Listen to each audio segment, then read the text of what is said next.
আসসালামু আলাইকুম। Technique easy এডুকেশনের পক্ষ থেকে নবম দশম শ্রেণীর শিক্ষার্থীদের জানাচ্ছি শুভেচ্ছা। আজকের পর্বে আমরা চলো রাজশাহী বোর্ড 2019-এ আসা একটা সৃজনশীল প্রশ্ন নিয়ে তোমাদের সাথে আলোচনা করি। কি বলছে দেখো তো, চিত্রে এম একটা কিছুর চিত্র দেওয়া আছে, মানে করে একটা পদ্ধতি বুঝাইতে চাইছে, আর চিত্র এন এটা দিয়ে আরেকটা পদ্ধতি বুঝাইতে চাইছে। এখন একটা কনিক্যাল ফ্লাক্সের ভিতরে আমরা ছোট্ট একটা চারা গাছ দেখতে পাচ্ছি, তাই না? কনিক্যাল ফ্লাক্স এইটা কিন্তু আমরা তোমাদের কেমিস্ট্রি ল্যাবে ঢুকলেই এরকম কনিক্যাল ফ্লাক্স, টেস্ট টিউব এগুলো অনেক কিছু দেখতে পাবা। এখন কনিক্যাল ফ্লাক্স এটা ধরার নিয়ম কি বলো তো? এরকম 3 আঙ্গুল দিয়ে এভাবে ধরতে হয়। এখন এই কনিক্যাল ফ্লাক্সের ভিতরে আমরা একটা ছোট্ট চারা তৈরি করলাম, অনুচারা যেটাকে আমরা বলি, এটাকে বলবো হচ্ছে অনুচারা। এই অনুচারা থেকে একটু পরে আমরা এই অনুচারাটার শিকড় তৈরি করব বা মূল তৈরি করব। এরপরে এই পাতার সংখ্যা বৃদ্ধি পাবে, মানে কোষ বিভাজনের মাধ্যমে পাতা আরও বাড়বে, মানে ওই চারা গাছটা আর একটু বড় হবে। এই যে একটা ছোট্ট অংশ থেকে একটা উদ্ভিদ তৈরি করে ফেলতেছি, এই প্রক্রিয়াটাকে আমরা বলবো হচ্ছে টিস্যু কালচার। তাহলে এম প্রক্রিয়ার দ্বারা কি বুঝাইছে, বা চিত্র এম দ্বারা টিস্যু কালচার বুঝাচ্ছে। কালচার দেখো, টিস্যু কালচার প্রক্রিয়াটা আমরা বুঝতে পারলাম। এরপরের চিত্রটায় দেখো, এটা কি জিনিস? এটা হচ্ছে একটা ব্যাকটেরিয়া। এই যে একটা ব্যাকটেরিয়া, যে ব্যাকটেরিয়ার ভিতরে গোলাকার একটা অংশ আছে, এই গোলাকার অংশটা আবার মাঝখান দিয়ে অল্প একটু ফাঁকা, মানে ওকে কেটে ফেলা হয়েছে। তাহলে ব্যাকটেরিয়া আর তার ডিএনএ, বৃত্তাকার ডিএনএ, ব্যাকটেরিয়ার ক্ষেত্রে বৃত্তাকার ডিএনএটাকে আমরা বলি হচ্ছে প্লাজমিড। এই যে প্লাজমিডটা ব্যবহার করতেছি, কি জন্য ব্যবহার করতেছি? কোনো একটা জিন ট্রান্সফারের জন্য কিন্তু আমরা এই প্রক্রিয়াটা ব্যবহার করি। একজনের জিন, উন্নত বৈশিষ্ট্যের একটা জিন, ওটা নিয়ে আমি আরেকজনের ভিতর দিয়ে দিলাম। এই প্রক্রিয়াটাকে বলে হচ্ছে তোমার রিকম্বিনেন্ট ডিএনএ প্রযুক্তি। তাহলে এটাকে আমরা কি বলবো? রিকম্বিনেন্ট ডিএনএ প্রযুক্তি। রিকম্বিনেন্ট ডিএনএ প্রযুক্তি একটা হলো টিস্যু কালচার, আর একটা হলো রিকম্বিনেন্ট ডিএনএ প্রযুক্তি। এখন বায়োটেকনোলজির বদৌলতে আমরা কিন্তু এই দুইটা প্রক্রিয়া সম্পন্ন করতে পারতেছি। এই দুইটা প্রক্রিয়ার মাধ্যমে আমরা উদ্ভিদের উন্নত কিছু বৈশিষ্ট্য বা যে কোনো প্রাণীর উন্নত কোনো বৈশিষ্ট্য নিয়ে ওর সংখ্যা বৃদ্ধি, এরকম কাজগুলো করে মানব কল্যাণে মানে আরেকটু সাফল্য অর্জন করতেছি। এখন 14 অধ্যায় থেকে যখন প্রশ্ন আসবে, তখন চোখ বন্ধ করে এই দুইটা প্রসেসই আমাদের আছে, মানে ওই 14 অধ্যায় এই দুইটা প্রসেস নিয়ে আলোচনা করা হয়েছে। একটা হচ্ছে তোমার টিস্যু কালচার, আর একটা রিকম্বিনেন্ট ডিএনএ। তাহলে 14 অধ্যায়ের প্রশ্ন যখন আমি দেখলাম, তখন আমি বুঝতেই পারলাম যে, মানে উদ্দীপকটা পড়ার আগেই বুঝতে পারলাম যে একটা হয় টিস্যু কালচার হবে, আর একটা রিকম্বিনেন্ট ডিএনএ হবে। এখন কোনটা কি হবে, এই জায়গাটা একটু ঠিক করে বুঝতে পারলেই এই অধ্যায় মানে অ্যান্সার করা অনেক সহজ। তাহলে ছোট্ট একটা চারা দেখতে পাইছি, টিস্যু থেকে চারা তৈরি হয়েছে, ওই চারা থেকে আবার গাছ তৈরি হয়েছে। তাহলে টিস্যু থেকে যে পূর্ণাঙ্গ একটা উদ্ভিদ তৈরি হইলো, একটা ছোট্ট টিস্যু থেকে পুরো একটা উদ্ভিদ তৈরি হচ্ছে, এই প্রক্রিয়াটাকে আমরা বলবো হচ্ছে টিস্যু কালচার। এরপরে এখানে আমি ডিএনএ ব্যবহার করতেছি। ডিএনএর মাধ্যমে, ব্যাকটেরিয়ার ডিএনএর মাধ্যমে আমি একটা উন্নত বৈশিষ্ট্যের জিন অন্য একটা জীবের ভিতর দিয়ে দিতে পারতেছি। এই যে জিন স্থানান্তরের প্রক্রিয়াটা, এটা হচ্ছে রিকম্বিনেন্ট ডিএনএ। তাহলে উদ্দীপক তো আমরা বুঝতে পারলাম। এরপরে চলো ক নাম্বারটা কি বলছে দেখো তো। লাইকেন কাকে বলে? লাইকেন এটা কিন্তু এই 14 অধ্যায়ের প্রশ্ন না, এটা আসছে 13 অধ্যায় থেকে। তাহলে যারা 13 অধ্যায়কে লেস ইম্পর্টেন্ট বলে স্কিপ করে আসছো, তারা এই জায়গাটায় এসে ধরা খাবা। তারপর দেখো, মানুষের বর্ণান্ধতা দেখা যায় কেন? বর্ণান্ধতা কিন্তু 14 অধ্যায়ের প্রশ্ন না, এটা 12 অধ্যায় থেকে আসছে। যারা 12 অধ্যায় কঠিন বলে স্কিপ করে আসছো, তারা এখানে যায় ধরা খাবা। তুমি ধরো টিস্যু কালচার, রিকম্বিনেন্ট ডিএনএ খুব ভালো মতো পারো, গ ঘ দেখে তো তুমি খুশিতে আল্লাহ আটখানা। তারপরে যখন ক খ দিতে গেছো, দেখো যে একটাও পারতেছো না। এজন্য আমি বলতে চাচ্ছি যে কোনো একটা অধ্যায়ও যাতে স্কিপ না করো, সবগুলো অধ্যায় আমরা সুন্দর করে পড়বো। তাহলে চলো, লাইকেন কাকে বলে? লাইকেন হচ্ছে ছত্রাক আর শৈবাল যখন একসাথে অবস্থান করবে। ছত্রাক প্লাস শৈবাল ওরা যখন একসাথে অবস্থান করতেছে, ওরা একজন আরেকজনকে সাহায্য করবে। আমরা জানি প্রকৃতিতে বিভিন্ন জীব একজন আরেকজনের উপর নির্ভর করতেছে। একজন আরেকজনের সাথে যে সম্পর্কটা, এটাকে আমরা বলি আন্তঃক্রিয়া সম্পর্ক, মানে ভিন্ন প্রজাতির জীবেদের ভিতর এক ধরনের সম্পর্ক। এখন সম্পর্ক আমাদের দুই ধরনের হয়, হয় তোমার সাথে আমার খুব ভালোবাসার মিল মহব্বতের সম্পর্ক, অথবা তোমার সাথে আমার শত্রুতার সম্পর্ক, দা কুমড়ার সম্পর্ক। তাহলে এরকম দুই ধরনের সম্পর্ক আমরা প্রকৃতিতে অবস্থানকারী জীবদের ভিতরেও দেখতে পাই। ওখানে ভালো সম্পর্কের ভিতরে ছত্রাক আর শৈবাল আছে। এই ছত্রাক আর শৈবাল একসাথে অবস্থান করে লাইকেন তৈরি করে। ছত্রাকের বডির ভিতরে তোমার শৈবাল অবস্থান করে, এই যে শৈবালটা ছত্রাকের ভিতরে থাকতেছে, তার মানে ছত্রাক ওকে হচ্ছে আশ্রয় দিচ্ছে। শৈবাল আবার যখন খাদ্য তৈরি করে, তখন ওই খাদ্য, শৈবাল তো তোমার সবুজ বর্ণের হইতে পারে, আমরা জানি সবুজ যে জিনিসপাতিগুলা, সবুজ জীব, ওরা কিন্তু নিজের খাবার নিজে তৈরি করতে পারে। তাহলে শৈবাল যখন খাদ্য তৈরি করতেছে, সে আবার ছত্রাককে খাদ্য দিচ্ছে, তাহলে ওর উপর খাদ্যের উপর নির্ভরশীল, আবার শৈবাল ছত্রাকের উপর আশ্রয়ের জন্য নির্ভরশীল, দুইজনেই উপকৃত হচ্ছে, একসাথে অবস্থান করে ওরা দুইজনেই উপকৃত হচ্ছে। তাহলে উপকারের সম্পর্ক দুই ধরনের, একটা হচ্ছে মিউচুয়ালিজম আর একটা কমেন্সেলিজম। মিউচুয়ালিজমের ভিতর আমরা দেখতে পাই এরকম যে দুইজনেই তোমার উপকৃত হচ্ছে, মিউচুয়ালিজম, আরেকটা হচ্ছে তোমার কমেন্সেলিজম, কমেন্সেলিজম। এখন এই দুইটাই হচ্ছে আমাদের ধনাত্মক সম্পর্ক বা পজিটিভ যে রিলেশন, দুইটাই হচ্ছে উপকারের সম্পর্ক। মিউচুয়ালিজমে কি হবে, দুইটা জীবই তোমার উপকৃত হবে, আর কমেন্সেলিজমে একজন উপকৃত হবে কিন্তু আরেকজন ক্ষতিগ্রস্ত হবে না। এখন আমরা ওদের ভিতরে কি সম্পর্ক দেখলাম, দুইজনেই উপকৃত হচ্ছে, তাহলে ওদের সম্পর্কটা হচ্ছে আমাদের মিউচুয়ালিজম।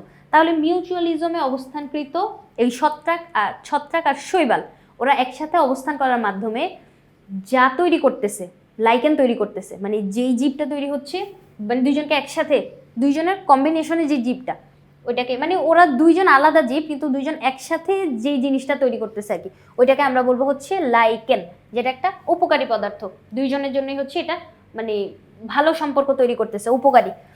তারপরে দেখো মানুষের বর্ণান্ধতা দেখা যায় কেন, বর্ণান্ধতা মেইনলি দেখা যায় হচ্ছে তোমার বংশ পরম্পরায়। বর্ণান্ধতার জিনটা কিন্তু ট্রান্সফার হইতে পারে বাবা মায়ের কাছ থেকে, বা তার তোমার আগে বংশে যদি কারো থাকে এই বর্ণান্ধতার জিনটা, সেক্ষেত্রে কিন্তু তোমারও বর্ণান্ধ হওয়ার চান্স থাকে। এখন ক্রোমোজোম হচ্ছে আমাদের এরকম এক্স ওয়াই এক্স এক্স, এরকম দুই ধরনের ক্রোমোজোম থাকে। যদি এক্স আর এক্স থাকে সেক্ষেত্রে আমরা কন্যা সন্তান বা মেয়ে হইলে দেখতে পাই, আর এক্স আর ওয়াই যদি থাকে সেক্ষেত্রে আমরা পুত্র সন্তান দেখতে পাইলাম। এখন এক্স ক্রোমোজোমের মিউটেশন ঘটবে, ধরো এই কন্যার এই এক্স ক্রোমোজোমটার মিউটেশন ঘটে গেল, মিউটেশন যখন ঘটতেছে তখন সে কি করবে, মানে ওর ভিতরে বর্ণান্ধতার জিনটা আছে, কিন্তু ওর দেখো অল্টারনেটিভ হিসেবে আরেকটা এক্স ক্রোমোজোম আছে, যার কারণে সে কিন্তু আক্রান্ত হবে না, বাহক হিসেবে কাজ করবে, কিন্তু বাইরে থেকে আমরা সিমটমগুলো দেখতে পাবো না। কিন্তু এই পুত্রর ক্ষেত্রে দেখো, এক্স ওয়াই হচ্ছে আমাদের পুত্র, এই পুত্রর ক্ষেত্রে একটাই এক্স ক্রোমোজোম আছে, এই এক্স ক্রোমোজোমটায় যদি মিউটেশন হয়ে যায় সেক্ষেত্রে ওর কিন্তু আর কোনো এক্স ক্রোমোজোম নাই, তাহলে এক্স ক্রোমোজোমে মিউটেশন হইলেই ওই ছেলেদের ক্ষেত্রে আমরা কি দেখতে পাই, বর্ণান্ধতা বা আক্রান্ত হইতে দেখতে পাই। তার মানে এই যে সেক্স লিঙ্ক ডিসঅর্ডারগুলো, এগুলা মেয়েদের তুলনায় ছেলেদের বেশি হয়, কারণ কি ছেলেদের এক্স ক্রোমোজোম শুধুমাত্র একটা থাকে।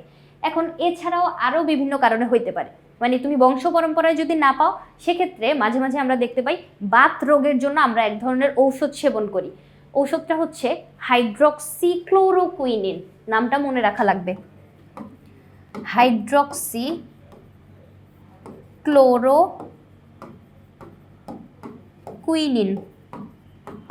হাইড্রক্সিক্লোরোকুইনিন এই যে ঔষধটা, আমরা জানি যে ঔষধ সেবন করলে মাঝে মাঝে কিন্তু এর পার্শ্ব প্রতিক্রিয়া দেখা যায়, মানে সাইড এফেক্ট হিসেবে আমরা অন্য কোনো সমস্যায় ভুগতে পারি।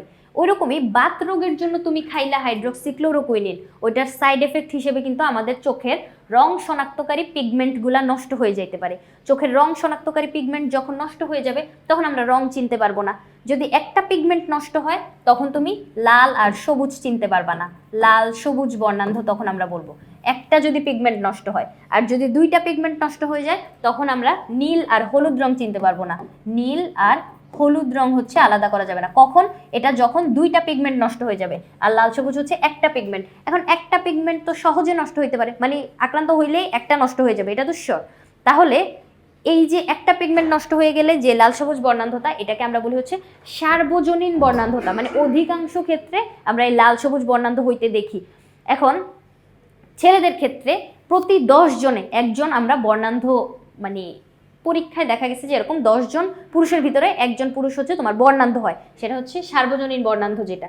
এখন বর্ণান্ধতা দেখা যায় কেন, কেন জিজ্ঞেস করলে এই যে হাইড্রক্সিক্লোরোকুইনিনের সাইড এফেক্ট হিসেবে, অথবা তোমার হচ্ছে ওই যে পিগমেন্ট যদি নষ্ট হয়ে যায়, সেক্স ক্রোমোজোমের এক্সে যখন মিউটেশন ঘটে তখন ওই রং শনাক্তকারী পিগমেন্ট যখন নষ্ট হয়ে যাচ্ছে তখন কিন্তু আমাদের এই বর্ণান্ধতাটা দেখা যায়।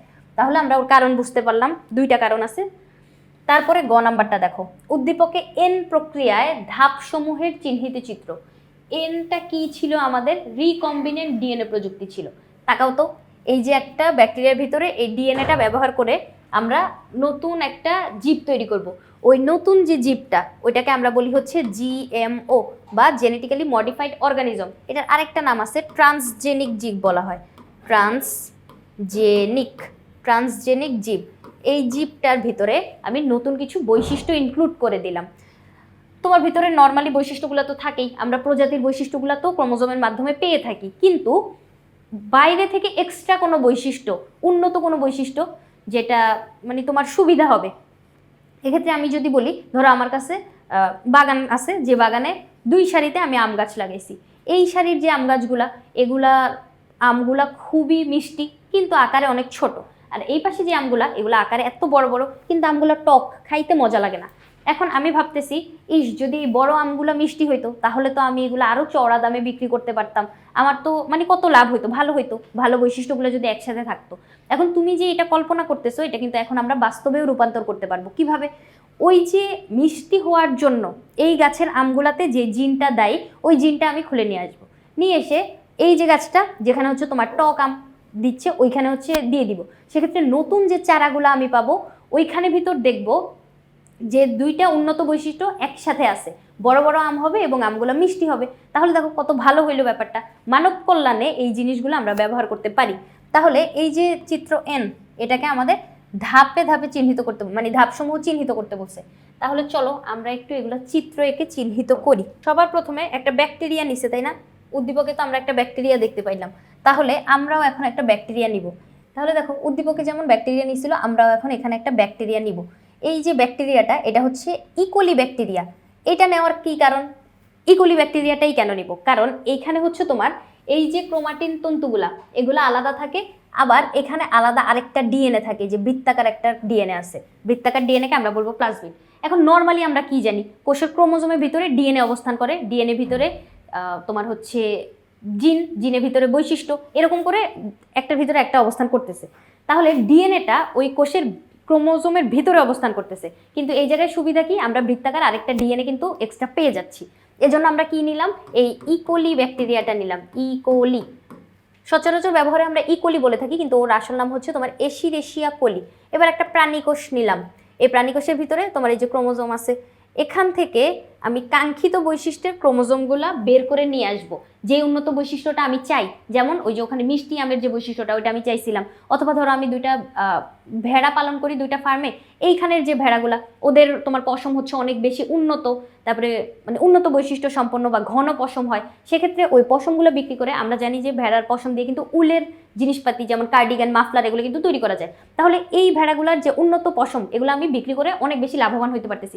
এই পাশে ভেড়াগুলার এরকম পশম হয় না।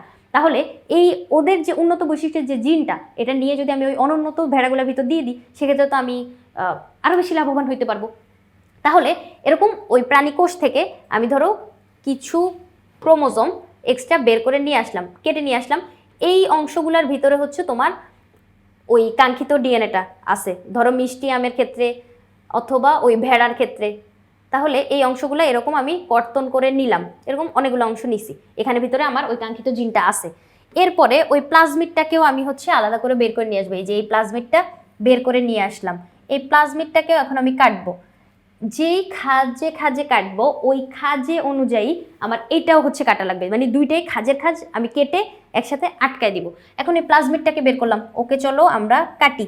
এই প্লাজমিডটাকে ধরো আমি এরকম করে কর্তন করলাম, এই অংশটুকু দেখো এরকম করে আমি কেটে নিলাম।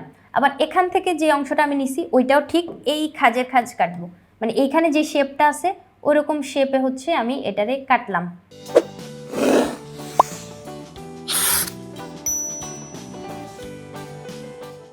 এখন কি করব, গেঁথে দিব, 2টাকে একসাথে জোড়া লাগাই দিব।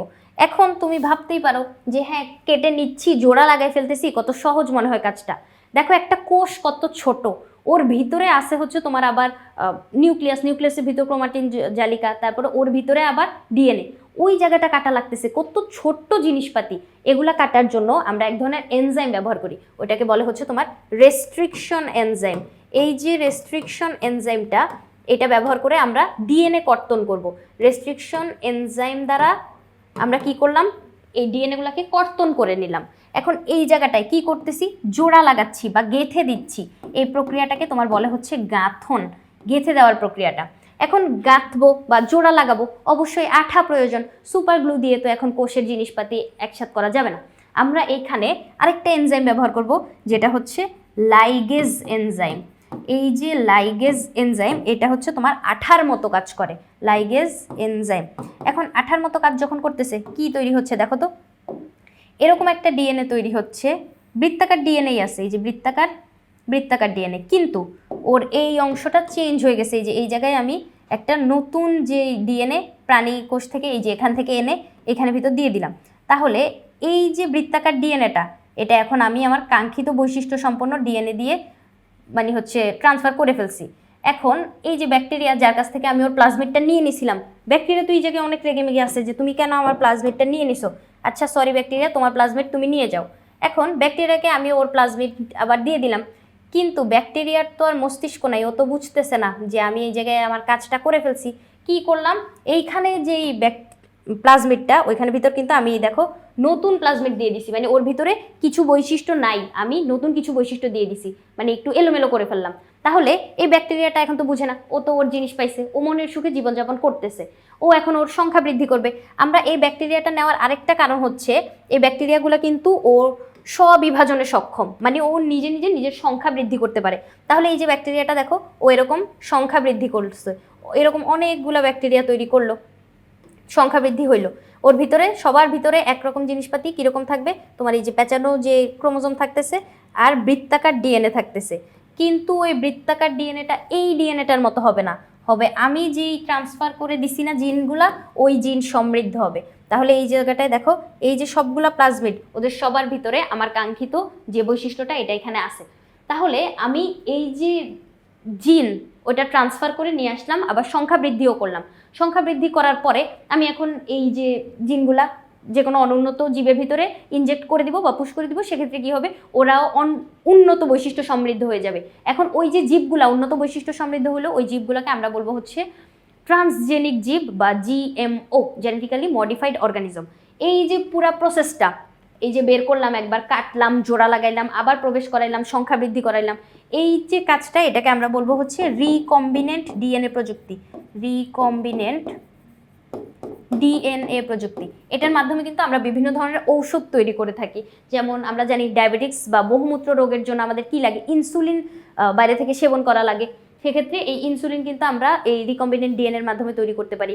আবার বিভিন্ন ধরনের রোগ, যেমন তোমার বামনত্ব, এই রোগগুলা থেকে বা ক্যান্সার, এই রোগের মানে প্রতিষেধক কিন্তু আমরা এভাবে বিভিন্ন ধরনের মানে অণুজীব ব্যবহার করে করতেছি।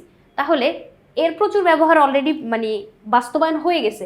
তাহলে প্রক্রিয়াটা কিভাবে সম্পন্ন হয় আমরা বুঝলাম, চিত্রের মাধ্যমে আমাদেরকে প্রকাশ করতে বলছে।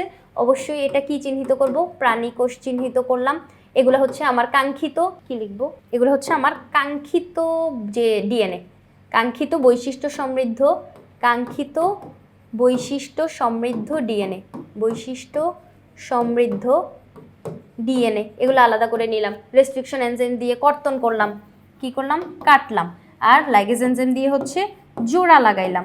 এরপরে এই দুইটা যে কাঙ্ক্ষিত ডিএনএটা পাইলাম, আবার এটা তোমার ইকোলের ভিতরে দিয়ে দিলাম, তারপর ও সংখ্যা বৃদ্ধি করলো, তারপরে আমাদের প্রক্রিয়াটা শেষ। তাহলে এই কথাটাই হচ্ছে আমাদের উদ্দীপকে জানতে চাইছে যে এন প্রক্রিয়ার ধাপসমূহ চিহ্নিত চিত্র অঙ্কন করো। তাহলে চিহ্নিত চিত্র অঙ্কন করলাম, এই কথাবার্তাগুলোই হচ্ছে আমরা মানে উত্তরটাতে দিব। এখন মাঝে মাঝে কিছু টিচার দেখবা হচ্ছে প্রশ্নে দেওয়া আছে চিহ্নিত চিত্র, তুমি শুধু আঁকলা চিহ্নিত চিত্র, তবুও ওরা হচ্ছে স্যাটিসফাই হবে না। এখন আমি আঁকতে আঁকতে যে কথাবার্তাগুলো বলে বলে আঁকলাম না, ওই কথাবার্তাগুলা চিত্রের শেষে একটা ছোট্ট প্যারা করে লিখে দিবা।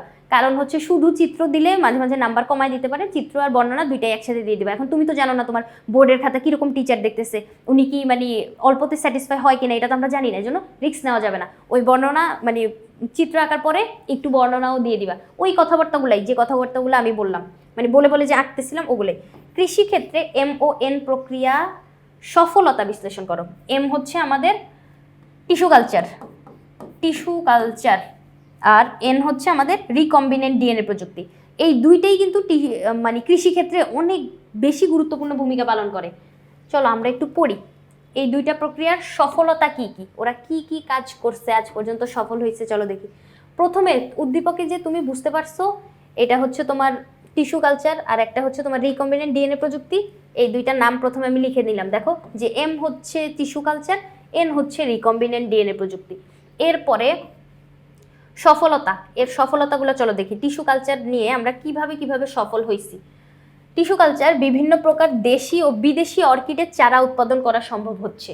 তোমার বাংলাদেশে উৎপন্ন হয় না এরকম কোনো একটা গাছ, এই গাছটা তুমি মানে বাইরের দেশে বেশি হয়। বাইরের দেশে বলতে বাংলাদেশের আবহাওয়া কীরকম, নাতিশীতোষ্ণ, কিন্তু এই গাছগুলো হওয়ার জন্য তোমার অনেক বেশি ঠান্ডা আবহাওয়া প্রয়োজন অথবা অনেক বেশি উষ্ণ আবহাওয়া প্রয়োজন, মানে বাইরের দেশের গাছ আর কি।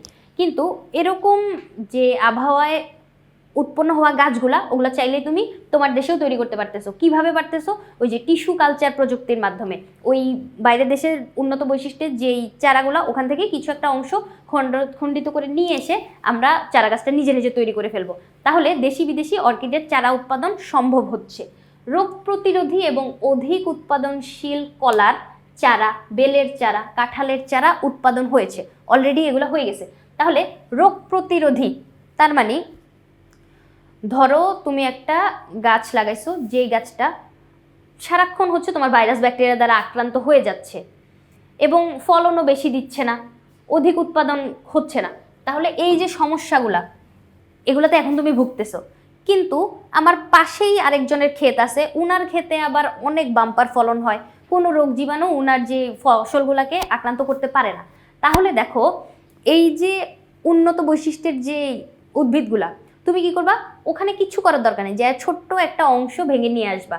অবশ্যই অংশটা হইতে হবে রোগ জীবাণু মুক্ত এবং বিভাজনের সক্ষম। কি নিতে পারো? পরাগরেণু নিতে পারো, ভ্রূণমূল বা পার্শ্বমুকুল নিতে পারো।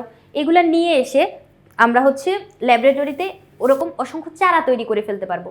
তাহলে এই যে চারাটা থেকে তুমি গাছটা পাচ্ছ, ওই গাছগুলো হবে তোমার একদম উন্নত বৈশিষ্ট্য সমৃদ্ধ। ওই যে ওখানে যেমন ছিল অনেক বেশি বাম্পার ফলন হচ্ছিল, কোনো রোগ জীবাণু দ্বারা আক্রান্ত হচ্ছিল না, এরকম অসংখ্য চারা তুমি তৈরি করে ফেলতে পারলা। তাহলে দেখো ভালো উন্নত বৈশিষ্ট্যের যে জিনিসপাতিগুলো তোমার হয়ে গেল। তাহলে এরকম করে আমরা কিন্তু কলা, বেল আর কাঁঠালের চারা তৈরি করতে সক্ষম হইছি অলরেডি। তারপরে পয়েন্টটা কি বলছে দেখো তো, যে চন্দ্রমল্লিকা, গ্ল্যাডিওলাস, লিলি, কার্নেশন, এই যে বিভিন্ন ধরনের ফুল, এগুলার চারা অলরেডি তৈরি হয়ে গেছে। তাহলে বিভিন্ন উদ্ভিদের যে চারাটা, ওটা আমরা কিন্তু সহজেই একটা রুমের ভিতর বসে, গবেষণাগারে বসেই হচ্ছে তৈরি করে ফেলতে পারতেছি। এই জন্য আমাদের কিন্তু আলাদা কোনো মাটিতে নিড়ানি দেওয়া, কীটনাশক দেওয়া, ওখানে পানি দেওয়া, রোজ রোজ এরকম মানে চারা ওঠা পর্যন্ত অপেক্ষা করা, এরকম কিছুই করা লাগবে না। অল্প সময়ের ভিতরে আমরা এরকম বিভিন্ন ফুল উৎপাদনকারী যে উদ্ভিদের চারা, এটা তৈরি করে ফেলতে পারতেছি। তারপরে ঋতুভিত্তিক চারা উৎপাদনের যে সীমাবদ্ধতা, ধরো এখন হচ্ছে অনেক বেশি গরমকাল, এই গরমকালে যে উদ্ভিদটা হয় না, যেটা শীতের একটা ফসল, শীতকালীন ফসল তুমি চাইলেই গরমকালে উৎপাদন করতে পারবা, অথবা গ্রীষ্মকালের কোনো একটা ফসল চাইলেই কিন্তু আমরা শীতকালে বা শীত প্রধান দেশগুলো যেখানে হচ্ছে তোমার অনেক বেশি বরফ পড়তে থাকে, ওইখানেও কিন্তু তুমি উৎপাদন করে ফেলতে পারবা। কিভাবে? এখন ঋতুভিত্তিক সীমাবদ্ধতা আমাদের আর নাই, আমরা ল্যাবরেটরিতে বসে কিছু কনিক্যাল ফ্লাক্স, কিছু টেস্ট টিউব দিয়েই হচ্ছে চারা তৈরি করে ফেলতে পারতেছি। তাহলে এখন গ্রীষ্মকাল, এখন এই যে তাপ মানে সূর্যের তাপ কিন্তু উদ্ভিদের বৃদ্ধির ক্ষেত্রে বা উদ্ভিদের খাদ্য তৈরি, সংখ্যা বৃদ্ধি, এই ক্ষেত্রে কিন্তু অনেক বেশি এফেক্ট ফেলতেছে। কিন্তু এই প্রক্রিয়াটা ব্যবহার করে বা টিস্যু কালচার প্রযুক্তিটা ব্যবহার করে আমরা কিন্তু যে কোনো সময় তোমার যে কোনো চারা উৎপাদন করতে পারতেছি। সেক্ষেত্রে আমাদের চারা মজুত করে রাখারও কিন্তু সমস্যাটা হচ্ছে না, যে আল্লাহ এখন তো গ্রীষ্মকাল চলে আসছে, আমি তো এই চারাগুলো আর পাবো না, এগুলো আমি এখন সংরক্ষণ করে রাখি, বাজারে একটা সিন্ডিকেট তৈরি করি, এরকম কোনো সমস্যাই হচ্ছে এখানে হবে না। আমরা কি করতে পারবো? যে কোনো ঋতুতে যে কোনো চারা যেটা তোমার প্রয়োজন ওইটা আমরা তৈরি করতে পারবো। তাহলে ঋতুভিত্তিক উৎপাদনের সীমাবদ্ধতা থেকে মুক্তি পেতে পারি, এবং এর সাথে সাথে এখানে কি হবে, তোমার হচ্ছে মজুতের সমস্যা থেকে রক্ষা পাইতে পারি। মজুত করার যে একটা টেন্ডেন্সি আমরা দেখতে পাই, যেটা পরে আমরা পাবো না, এটা এখন কোল্ড স্টোর করে রেখে দিই বা মজুত করে রেখে দিই, ওই জায়গাগুলো হচ্ছে এখানে আর হবে না। বিভিন্ন ডাল জাতীয় শস্য, বাদাম, পাটের চারা উৎপাদন করা সম্ভব হয়েছে। এই যে ডাল জাতীয় শস্য মানে হচ্ছে ডাল আর কি, যে উদ্ভিজ্জ প্রোটিন যেটা ডাল, তারপর বাদাম, তারপর পাট, এই যে গাছের চারাগুলো অলরেডি আমরা তৈরি করতে পারছি। কিভাবে? টিস্যু কালচার প্রক্রিয়ার মাধ্যমে। উন্নত বৈশিষ্ট্যের এই যে গাছগুলা, মানে পাট গাছ বলতে পাট তো তোমার বিভিন্ন জায়গায় হইতেই পারে, কিন্তু ওই যে উনার যে ফসলের ক্ষেতটা, ওখানে পাটটা অনেক বেশি ভালো হয়, পাটের গ্রোথটা অনেক বেশি ভালো, অথবা পাটে যে তোমার যে ভাইরাস ব্যাকটেরিয়ার যে আক্রমণ ওটা হচ্ছে না, বা ও হচ্ছে অনেক বেশি রোগ প্রতিরোধী, এরকম যে বৈশিষ্ট্যের যে পাট, আবার কিন্তু তুমিও পাট চাষ করতেছো কিন্তু তোমারগুলা এত ভালো ফলন দিচ্ছে না, তাহলে সবগুলাই পাট, কিন্তু উন্নত বৈশিষ্ট্যের পাটগুলা আমরা চাইলেই হচ্ছে টিস্যু কালচার প্রক্রিয়ার মাধ্যমে হচ্ছে তৈরি করে ফেলতে পারি, অনেকগুলা চারা একসাথে তৈরি করতে পারি। তারপরে কি বলছে, রোগমুক্ত আলুর চারা মাইক্রোটিউবার উৎপাদন করা সম্ভব হয়েছে। ওই যে এরকমই আলু তোমার সব জায়গায় উৎপন্ন হতে পারে, কিন্তু কিছু কিছু জায়গায় দেখবা হচ্ছে ফলনটা অনেক ভালো হয় বা রোগমুক্ত হয়, সেক্ষেত্রে ওই যে আলুতে আমরা হচ্ছে মানে প্রকৃতিতে যে ভাইরাস ব্যাকটেরিয়া ওগুলোর আক্রমণ থেকে আমরা দেখি যে এটার মানে কোনো ক্ষতি হচ্ছে না। তাহলে রোগমুক্ত আলুর চারা মাইক্রোটিউবার উৎপাদন করা সম্ভব হয়েছে, মানে আজ পর্যন্ত আমরা এই সফলতাগুলো পাইছি। ওই যে কলা আর বেলের চারা, কাঁঠালের চারা, তারপরে চন্দ্রমল্লিকা, গ্ল্যাডিওলাস, লিলি, কার্নেশন, এই নামগুলো মনে রাখা লাগবে, কারণ এগুলো অলরেডি আমাদের মানে সাফল্যের খাতায় আছে, যার জন্য অবশ্যই আমাদের এই নামগুলো মনে রাখা লাগবে। পয়েন্ট আকারে আমরা এই পয়েন্ট মানে হচ্ছে উপকারগুলা বুঝতে পারলাম।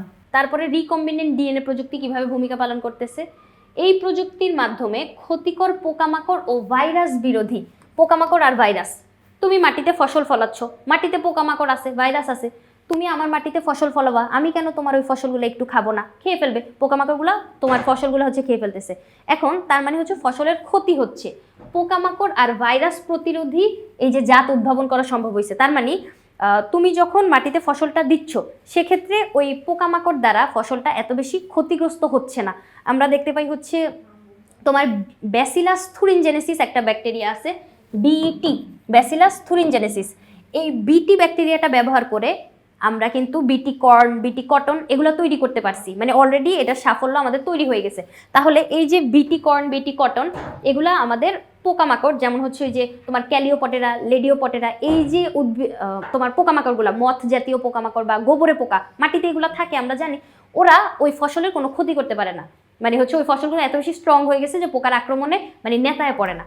তারপরে দেখো কি বলছে, এই পদ্ধতি ব্যবহার করে নাইট্রোজেন সংবন্ধনকারী ফল ও রোগ প্রতিরোধী জাত লবণাক্ততা সহনশীল উদ্ভিদ তৈরি করা হয়েছে। এখন নাইট্রোজেন সংবন্ধনকারী ফল আর রোগ প্রতিরোধী জাত মানে হচ্ছে তোমার ওই যে ভাইরাস ব্যাকটেরিয়া বা রোগ ব্যাধি সহজে আক্রমণ করতে পারে না। লবণাক্ততা সহনীয়তা, তুমি মনে করো সমুদ্র উপকূলের পাশে তোমার বাসা, তাহলে তুমি এখানে ফসল উৎপন্ন করতেছো, মাটিতে অনেক বেশি লবণ আছে কারণ সমুদ্রের পানি লবণাক্ত হয়, তাহলে ওই মাটি লবণাক্ত, লবণাক্ত মাটিতে গাছগুলা তুমি দেখলা যে শুধু মরে যাচ্ছে। এখন আমরা উন্নত একটা জিন এর ভিতরে দিয়ে দিলাম, যে জিনের কারণে পরবর্তী যে চারাগুলা ওখানে আমরা দেখতে পাবো যে ওরা লবণাক্ত পরিবেশে খাপ খাওয়া থাকতে পারতেছে বা অতিরিক্ত লবণে ওদের কোনো সমস্যা হচ্ছে না। তারপরে আবার আমরা এরকম কিছু ফসল তৈরি করতে পারছি যেখানে তোমার ভাতের যে চাল, ও চালের ভিতরে আমরা ভিটামিন এ দিয়ে দিছি, এখন তুমি ভাত খাচ্ছ শর্করা জাতীয় খাবার, ওর সাথে সাথে ভিটামিন এটাও তোমার দেহ পাচ্ছে, যার কারণে কি হবে, তোমার রাতকানার যে সমস্যাটা বা ভিটামিন এর অভাবে যে রোগগুলো হচ্ছে ওই সমস্যাগুলো কিন্তু হবে না। তাহলে দেখো এটা অবশ্যই একটা উপকারী দিক বা আলোড়ন সৃষ্টিকারী একটা দিক। তারপরে কি বলছে দেখো 3 নম্বরটা, যে জিনগত পরিবর্তনের মাধ্যমে আগাছা সহিংসু ভুট্টা, টমেটো আর তুলা এই ফসলগুলা অলরেডি উদ্ভাবন করা সম্ভব হয়েছে। এখন আগাছা সহিংসু কেন? আগাছা হচ্ছে আমরা জানি মাটিতে অবস্থান করে এরকম অপ্রয়োজনীয় কিছু ঘাস পাতা, যেগুলো মাটিতে অবস্থান করে মাটির খনিজ যে লবণগুলা বা পুষ্টি উপাদানগুলা সব হচ্ছে শুষে নিচ্ছে, কারণ ওদেরও বড় হওয়া লাগবে, আগাছাগুলো সব শুষে নেয়। এখন আমার ফসল যেগুলা যেটা দিয়ে হচ্ছে মানে আমি লাভবান হইতে পারবো বা বাণিজ্যিক কারণে আমি যে ফসলগুলো উৎপাদন করতেছি ওগুলো হচ্ছে তোমার প্রয়োজনীয় পুষ্টি পাচ্ছে না, আগাছা সব পুষ্টিগুলো নিয়ে নিচ্ছে। এই জন্য আমি কি করতে পারি, আগাছা নাশক ব্যবহার করতে পারি বা কীটনাশক ব্যবহার করতে পারি, সেক্ষেত্রে এটা কিন্তু আমার ফসলের জন্য ক্ষতিকর হয়।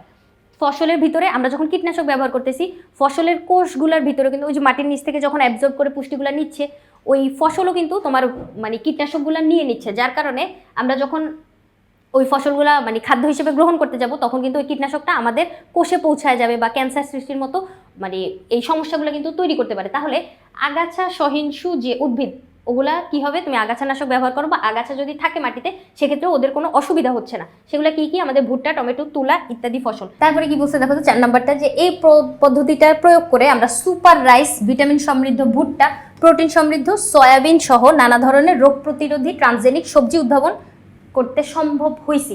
এখন সুপার রাইস কি জিনিস? সুপার রাইস হচ্ছে, রাইস বলতে তো ভাত, এখন ওই যে ধানের ভিতরে আমরা এরকম কিছু বৈশিষ্ট্য দিয়ে দিছি, যে বৈশিষ্ট্যটা হচ্ছে ভিটামিন এ সমৃদ্ধ জিন ওর ভিতরে দিয়ে দিচ্ছি। এখন তুমি যখন ভাত খাচ্ছ শর্করা জাতীয় খাবার গ্রহণ করতেছো, কিন্তু সাথে সাথে কিন্তু ভিটামিন এটাও তোমার দেহে চলে যাচ্ছে, যার ফলে কি হবে, ভিটামিন এ সমৃদ্ধ বিভিন্ন ধরনের রোগ থেকে আমরা পরিত্রাণ পাইতে পারবো।